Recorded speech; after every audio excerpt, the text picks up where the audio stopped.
Prieš pradėdamas šį video aš noriu pasakyti, kad mums jau trūksta 10 prenumeratorių iki 100 prenumeratorių. Tai prašau paprenumeruokit, tai nieko nekainuoja. Ačiū labai. Tai kągi, sveiki atvykę į dar vieną video, bet šį video aš padarysiu savo gaming setupo review, tai už šių durų jau yra mano gaming setupas, tai atidarykim juos. Tai va, matom mano gaming setupą. Visų pirma, gal pradėkime nuo kilimėlio. Tai yra kilimėlis Lyciel, kur aš jau manau naudoju 2,5 metų. Žiauriai geras kilimėlis, žiauriai patogus, minkštas ir žiauriai rekomenduojamas. Tai jo. Ir visus šitus dalykus, klaviatūrą, ten pelytę, ausinės ir kompą, visus dalykus įmesiu į descriptioną, tai galėsit tai pažiūrėti. Tai ja, tai kilimėlis jau pabaigtas, tai apie kėdę net nekalbėsim, man jinai visai ši patogiai yra tokia, tai čia gal biškį patogiau galėtų būti, bet vis tiek manau nusipirksiu naują kėdę. Dabar tai pirksiu naują mikrofoną, nes visą laiką per video kalbu su šitu dalyku, kad net niekas nesigirdi. Tai ja. Tai antras dalykas, galime eiti prie monitoriaus. Tai šitas monitorius yra, nežinau kiek hercų, tai paliksiu maždaug čia va ant ekrano. Ja, šiaip monitorius tai visai neblogas.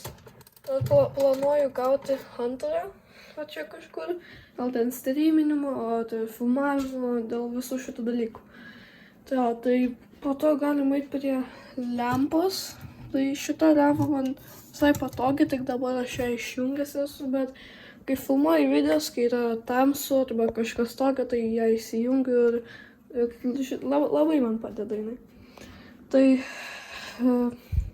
ketvirtas dalykas, manau, bus klaviatūra. Šita klaviatūra yra mechaninė, 60%. Jinai vadinasi Mega G. Jo, šiaip žiauriai gera klaviatūra, dar gali keisti šviesumą, ten tamsumą, visokius šitus dalykus, šitas, tiesiog daug pasirinkimų yra. O mano vienas iš mėgstamiausių yra šitas arba šitas. Tai jo. O to penktas dalykas bus mano ausinės. Tai ausinės yra Arctis 5 SteelSeries RGB baltos. Tai jo, tai čia yra visos mikrofono funkcijos, tai jį paspaudė mano mikrofonas, tai raudona lemputė padaro, reiškia, kad išsijungia, o jei gal paspaudžiam, tai jau žinot, kaip bus. Tai, va. Po to yra garso režimas, tai čia kad didesnis, čia kad mažesnis, tai visą laiką per vidurį palieku. Ja, ausinės žiauriai patogios, tikrai aš jas pasiliksiu.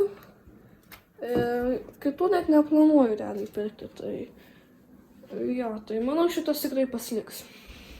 To šeštas dalykas yra kompiuteris. Tai kompas yra, irgi nelabai pamenu pavadinimo, bet žinau, kad vaizdo plokštė yra RTX 3060. Jo, kompas tai irgi labai geras aušinimas. Viskas puikiai veikia, žiūriai geras. Manau, gal plokštę reikės pakeisti. Nes, nėra pati geriausia plokštė. Gal, irgi sakyčiau, viena iš blogiausių. Ne taip iš blogiausių, bet taip jau į minusiuką eina. Tai jo. Dar norėjau labiau pakalbėti apie visą stalą. Tai jo, tai stalas irgi žiauriai patogus yra. Taip, aišku, taip, net nežinau, ką pasakyti. Dar aš, turiu šitą kontrolerį Logitech. Su šitu žaidžiu visokius ten video žaidimus, ten Spider-Man, antras Miles Morales, NBA 2K, Madden, visokius tokius. Kartais esu Fortnite pabandau, bet nelabai man taip sekas. Tai jo. Tai manau, čia bus visas mano gaming setupas. Pasakykit, jei kažko norėsit paklausti, viską aš visą laiką perskaitau komentarus ir juos atsakau. Tai ačiū, kad žiūrėjot, su jumis buvo Flyris ir iki.